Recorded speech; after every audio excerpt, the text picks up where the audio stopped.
Hi guys, hope wherever you are, whatever you've been doing, you've had a sensational day. Tonight, we're going to be sharing 3 top tips to help children with anxiety. And we're going to be joined by our very special guest, Chris Dickison, a psychologist from YouThrive Integrated Therapy Services. You know, children are growing up in a world that differs to the one that our generation has experienced. You know, the accelerated and rapid rise of technology now means that children experience a wide range of challenges, pressures, and difficulties we didn't at the very same age. You know, accessibility to the internet and social media with the immense amount of shareable information, photos, and content can cause many issues for children. And online bullying is just one example. Now, I've got a question for you. You know, do you know the difference between empathy and sympathy? Now, empathy is a psychological identification when we've directly experienced another's feelings and thoughts through the same situation. But sympathy is when you haven't, and you haven't directly experienced it, so you don't actually know what it's like to be in their shoes. And but however, you still show the support and sorrow at that time, but there's actually very little identification by understanding how you actually feel through experiencing it. So through that, this is actually causing many parents to uncharted territory. You know, we are parenting children in an environment that we're actually a little bit unfamiliar. So as mentioned before, we're really thrilled to be joined with Chris Dickison from YouThrive, who's here to help us out. How you doing, Chris? Pretty good. How you doing? Yeah, pretty good. I'm really excited to be chatting with you. So we, as always, have got our 3 key questions, and we're going to ask those in just a minute. But just to get a bit of an understanding, you know, from a professional perspective, you know, what is your advice for a parent who has a child suffering from anxiety? You know, where should they really start? Well, I think the first advice I give to people is to not panic and to relax, to slow down, and to learn how to hold their child in that space when they're feeling uncomfortable. I mean, that's the step. We don't want to add to the child's anxiety or worry by, you know, passing on our own angst about our child's current space. So it's just about slowing it down, learning to relax, taking on some of the messages we're going to talk about today.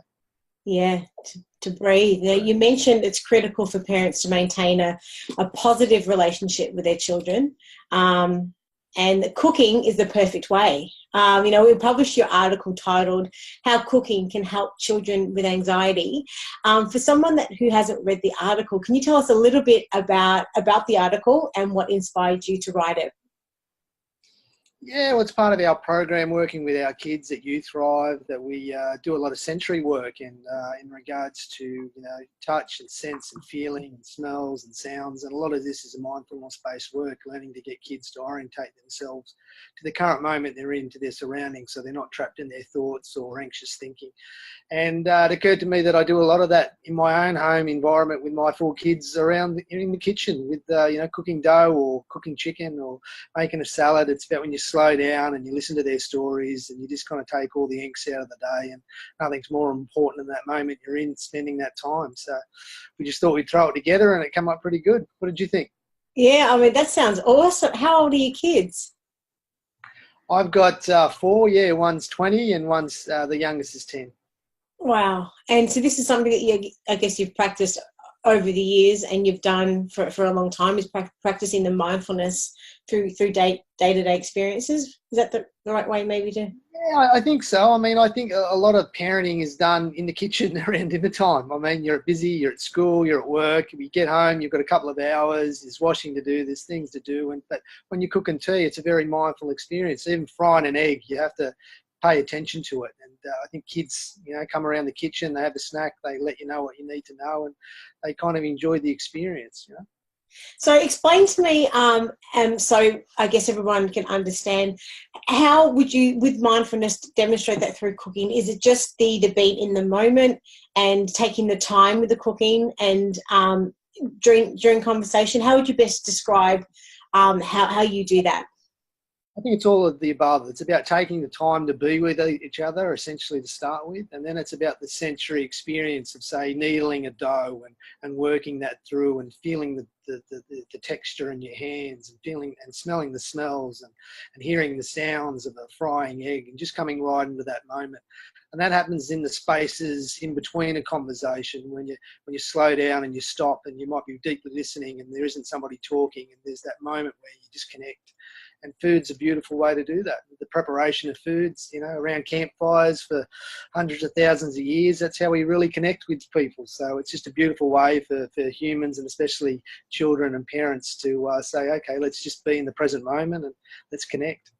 Yeah, I was doing a chat the other day and just explaining what mindfulness is and about just being in the moment, not being attached to the past or to the future, and just being in that moment. And it is really, really important. But that sort of leads perfectly to segue to our first question. So, question number one: how can cooking be a positive experience for children? Well, I think it's a beautiful experience, as we've talked about the sensory aspect of working food and cooking together. It's also a bonding experience. It's also a connection experience. And it really teaches kids to not be in tomorrow, to not be in yesterday, but to come into the present. And like I said, even frying an egg, simply frying an egg, you have to pay attention to it. You have to smell it. You have to listen to it. You have to know when to turn it. You have to know when to take it off the heat. So that just brings kids away from their digital FaceTime into the present moment and allows them to connect with what they're doing in a sensory kind of way, and also connect with the people that they're with and sharing their food with. So it just doesn't finish in the cooking. It's also the anticipation and the beauty of sharing a meal together. That is also part of the beauty. Yeah, and I think I'm pretty sure in the article you mentioned the fact that you actually need to care for the food. Obviously, you need to put the love into the food as well. So that's another aspect as well, is the fact that you're not just being in the moment and actually being around, but you actually sort of giving energy to something else as well. Is that another aspect maybe? That's the secret to my Taco Tuesdays. The love is the secret ingredient. So tell me about these Taco Tuesdays. So if the whole family comes around, then is that how it works? They love it. They love it. And we might challenge each other with a jalapeno and experience the hot chili flavour in our mouth and see if we can ride that out together. And just that fun, the squirt of a lemon, the taste and smells and sounds. And I mean, I guess in your practice and your experience as a psychologist, I mean, have you seen the transition and the changes in family that have, children with anxiety that have actually practiced this technique? And have you seen the evolution and the change in behaviours and the level of anxiety at all? It's a beautiful piece of the puzzle. If we can get mum and dad to slow down long enough to really learn how to hold their space and be mindful themselves and be with their children, then the children respond with allowing, their fears and concerns to bubble up and come to the surface. And then it's those breaths in between where we're learning to self-regulate and we're learning to participate in a kind of shared space and recognising that we can get anxious, that we all get anxious. There's bills to pay, there's work to do, there's technology to try and set up and on a rush on an afternoon, but we breathe through it, we come out the other side, and that's where resilience is. We're not trying to cure anxiety. Anxiety serves a purpose. What we're trying to do is assist kids to understand that that's a part of life and how you can regulate, participate and grow through those experiences, calm down, regulate, start again. So for me, anxiety still happens every day, and you have to take a breath and start again. It's that little moment where you get a hiccup. And that's what we hopefully teach kids, that they can do that. It's okay to be a bit frightened or a bit worried about what's coming up next, but to recognise that they're in the present moment, to take a breath, to stop, have a drink of water, have a munch on a carrot, and just come back to the now and start again. I think that's the beauty. Yeah. I mean, I'm understanding there's lots of different types of anxiety as well with children in varying degrees and levels. This is obviously something that can be practiced irrespective, would you say, of the type of anxiety and also the degree as well? Seriously? Well, I think it's something that happens every night and every morning and at lunchtime. Yep. And it's also, that's why breath is such a beautiful mindfulness tool as well, because it's happening all the time.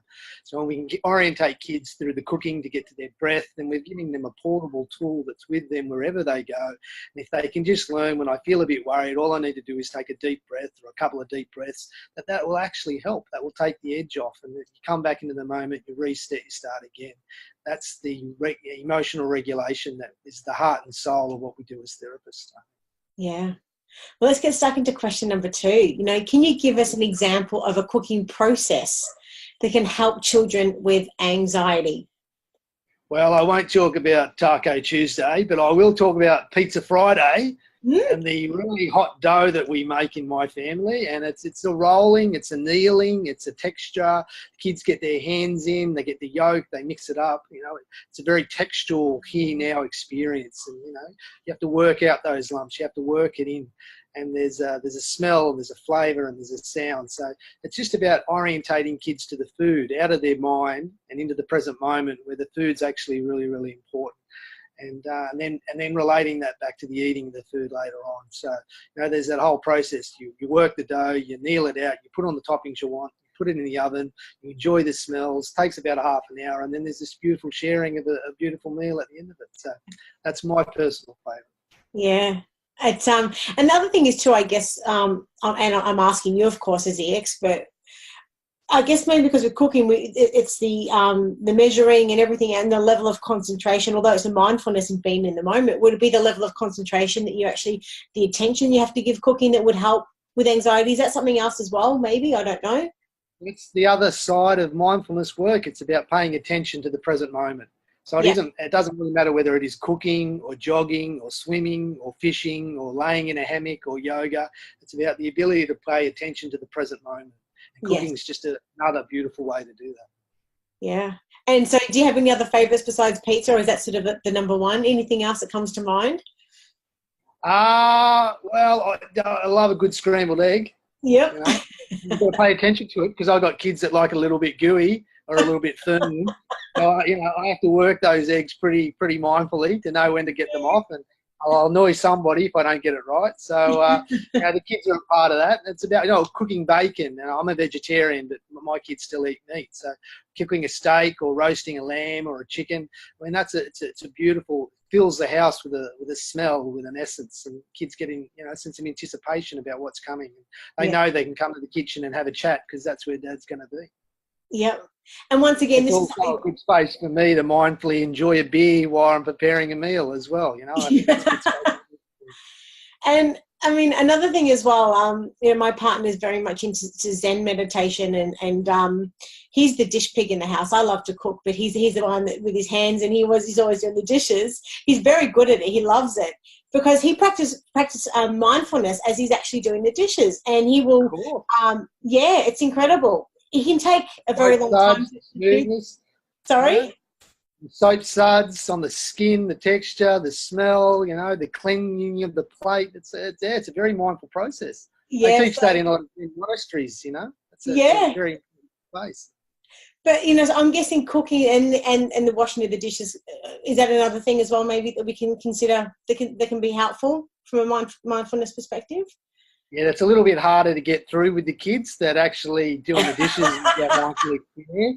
But if you can, I say, mate, you know, work it, make it happen. Yeah. But I do that personally, you know, even doing washing the clothes and hanging it on the line, and you can smell the fabric and the clothes, or feel the sun on your skin. Any moments are to be mindful, and it's just about utilising those moments as parents with our children and creating the context of how we relax and centre and calm. And that's the greatest tool in regards to learning how to process and deal with anxiety. Yeah. All right, let's get stuck into question number 3. What more can parents do to help foster self-esteem and resilience if their child faces anxiety?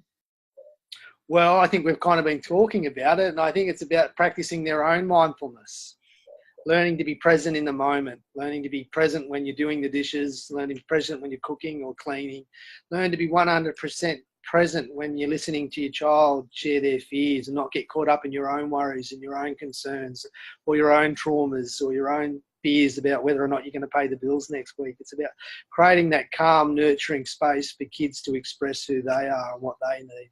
And we can only really do that if we're really mindful of our own stuff and our own dramas and our own stuff that we go through each day. So for me, the greatest parenting tool you can have is learning to be in the moment you are. Yeah, which is always a good place, hey? It feels pretty good right now. Yeah.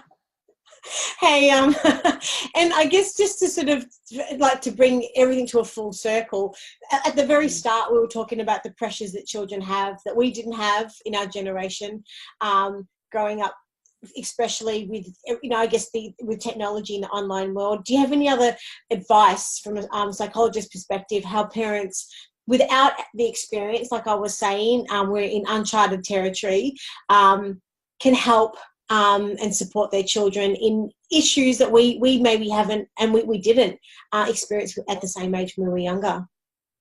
Yeah, I don't know how old you are, but I'm a 70s baby. So I grew up in the 80s when we watched television for 6 to 8 hours a day.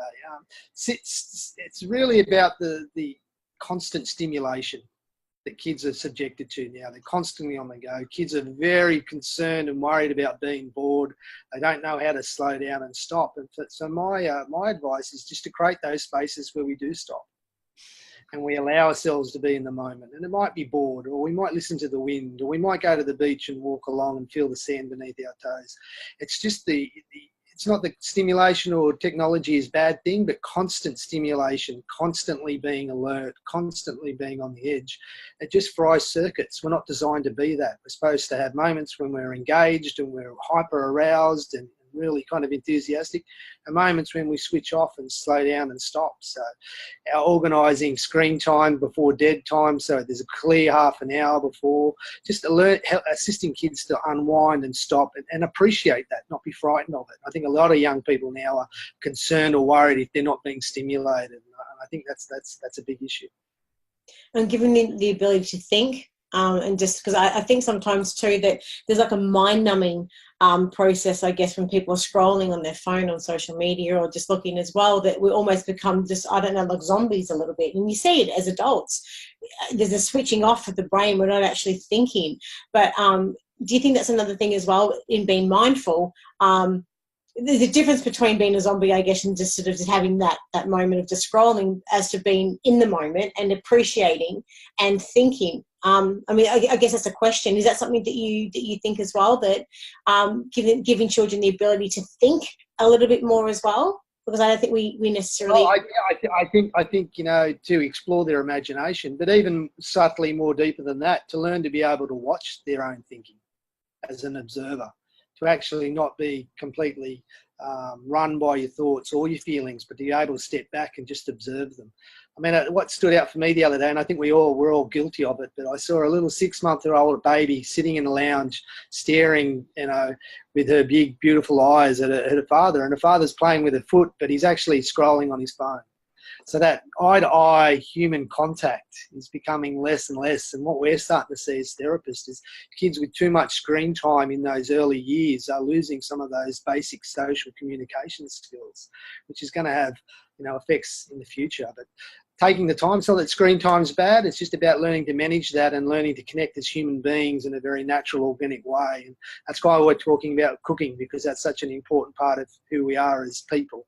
That if we can share that and be present to that, then we just create a little space, a half an hour a day, for people to be able to stop, come together and be people, not consumers of technology. Yeah. And I mean, the last question I have is just with regards to, I guess, from a serious perspective, online bullying and that sort of stuff as well. For children that may be experiencing anxiety because of that degree of social media and technology usage, do you have any final words and final tips for parents that may have children in experiencing that? Again, it's a minefield out there, and we can't really comprehend just how hooked in our kids are. And again, I've got one child that's 20 and one child that's 10. So one child that grew up with technology coming into vogue, and one child who's always had technology there. We can't really understand what it's like for them to be completely wired in all the time, and that's why we need to create spaces for them to unplug and just be. And I think the most important thing about us parenting is just to create those spaces and encourage kids to occupy spaces where they're not plugged in. And if you are getting bullied, then the most, the best first response is to stop paying attention, is to step back from the screen, is to not participate, is to have maybe half an hour a day or a night away from the phone. Things die down fairly quickly. Information's churning at such a rapid rate. When kids unplug, even to just a weekend, the whole game's changed, and they can learn to relax and connect. And they realise that getting caught up in that moment was probably causing them more pain than it was worth. Yeah. It's a bit of a hard process, a bit of a hard sell, but I think it's worthwhile. So, take your kids to where there's no Wi-Fi and let them be bored for a little while and see what happens. Do you tell a lot of your clients to focus on meditation for children? Is that something that you recommend at all in dealing with anxiety? Well, I do a lot of meditation myself, and I'm a certified yoga teacher. So I do encourage that people have their own practice. It doesn't have to be formal, but again, enjoying a beer or a glass of red wine and not thinking about your day, just being present, cooking a meal with your children, creating those spaces where you're not worried about the future or past, but really, really present, is that's mindfulness. I mean, I had an Uncle Ken who really loved a beer, and when he drank a beer, he was incredibly present. He'd feel the golden nectar and the bubbles run down his throat. And so he's a bit of a guru of mine, because he was always incredibly present in those moments where we'd share some time. That's what we've got to create for our kids. Not that we need alcohol, we just got to create a space where we can stop, slow down, and be human to human. And as you said earlier on, the present moment is all we have, and that's why it's called the present, because it is a present. So wherever we go, here we are. It's a nice place to be. It's a beautiful place to be. Well, look, we're so grateful, and we, we're so grateful for your time and just the insights that you've given us. Now, if parents have got any other questions for you, whereabouts can they find you? And and what's the domain address for YouThrive? YouThrive Robina. Yep. Pop that in. www.YouThrive on the Gold Coast. Yep. We're here available. We've got 4 sites across the lower Gold Coast, 2 in Brisbane and 2 on the Gold Coast. So we've got a whole range of different therapists. We're integrated service, so we have speech and OTs and psychologists all working to assist young people to experience the now. Yeah, and for everybody else watching, we've got a link to Chris's article at the bottom of this introduction paragraph for this chat this afternoon. But once again, thanks, Chris. We've had an absolute ball chatting to you. Thanks for your insights, and hopefully we'll get to chat again soon. It was lovely to meet you too, and have a great afternoon. Enjoy dinner tonight. You too. All right, take care. Bye. See ya.